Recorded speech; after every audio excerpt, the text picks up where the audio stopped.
अस्सलाम वालेकुम दोस्तों, मैं हूं ज़ाहद। आप देख रहे हैं ज़ाहद क्यूबी टीवी। तो दोस्तों, आज मैं आपके लिए एक ऐसा ब्राउज़र लेकर आया हूं जिसके इस्तेमाल से आप तो शायद क्रोम ब्राउज़र, यूसी ब्राउज़र और भी जो आप ब्राउज़र कभी कभी यूज़ करते हैं उन ब्राउज़र को भी भूल जाएंगे। ऐसा ब्राउज़र आपके लिए लेकर आया हूं, बिल्कुल सिक्योर है और उसकी स्पीड आप खुद ही चेक कर लीजिएगा, बहुत अच्छी स्पीड है उसकी। तो हम इसी ही वीडियो में जानेंगे। तो वीडियो शुरू करने से पहले इसी वीडियो के नीचे रेड कलर का बटन होगा, उस पर क्लिक करने के बाद आल पर क्लिक कर दें और उसके साथ आपने करना क्या है, यहाँ पर आप देख सकते हैं ऊपर में से आप तरीका सिखा देता हूँ। यहाँ से आपने टाइटल पर क्लिक करना है। जो ही आप टाइटल पर क्लिक करेंगे तो आपके सामने ऐप लिंक का ऑप्शन आ जाएगा।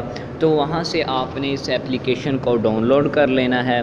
तो जो ही आप लिंक पर क्लिक करेंगे आप प्ले स्टोर में जाएंगे, वहाँ से इस एप्लीकेशन को डाउनलोड कर लीजिएगा।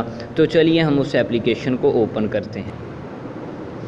तो ओके दोस्तों, ये वाला ब्राउज़र है। यहाँ पर आप देख सकते हैं, यहाँ पर यूट्यूब, फेसबुक और दीगर ऑप्शन नज़र आ रहे हैं। ये थोड़ा सा मेरे से सर्च हो गया।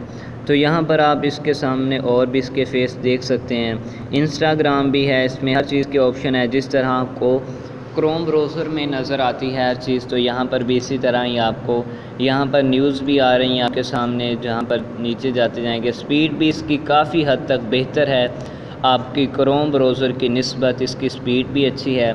तो यहाँ पर मैं आपको दिखा देता हूँ। यहाँ पर आप देख सकते हैं जिस तरह क्रोम ब्राउज़र में आपके सामने ऑप्शन होते हैं, यहाँ पर हिस्ट्री का भी ऑप्शन है, डाउनलोड का भी ऑप्शन है, शेयर का भी ऑप्शन है। और इसमें आप अगर रात को मोबाइल यूज़ कर रहे हैं, रात को इसकी बहुत ये बड़ी खसूसियात है कि आप इसे इस तरह रात वाले ऑप्शन पर भी क्लिक कर नाइट मोड में भी कर सकते हैं।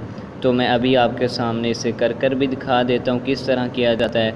तो यहाँ पर नाइट वाला ऑप्शन होगा, तो इसे आप जो ही क्लिक करेंगे तो ये अभी मेरे पास नहीं जा रहा क्योंकि इस वक्त ये कोई ऑटोमेटिक इसका सिस्टम है। जब रात हो जाएगी तो ये ऑटोमेटिक ही रात को ओपन हो जाएगा। तो यहाँ से मैं आपको कोई चीज़ सर्च कर भी दिखा देता हूँ। यहाँ पर अब माइक का भी ऑप्शन है, जिस तरह क्रोम ब्राउज़र में माइक का ऑप्शन होता है, तो यहाँ पर भी आपके सामने माइक का ऑप्शन आ रहा है। तो यहाँ पर आप देख सकते हैं मैंने अपना यूट्यूब का चैनल ओपन किया है। मेरे पास स्पीड बहुत ही कम आती है। टेलनार की स्पीड तो आपको पता ही होता है किस तरह चलती है, तो वो भी 3G अभी मेरे पास चल रही है। तो काफ़ी हद तक इसकी स्पीड भी अच्छी आ रही है, ब्राउज़र भी काफ़ी अच्छा है। तो अगर आपको ये वीडियो पसंद आए, वीडियो को लाइक और चैनल को सब्सक्राइब ज़रूर कीजिए।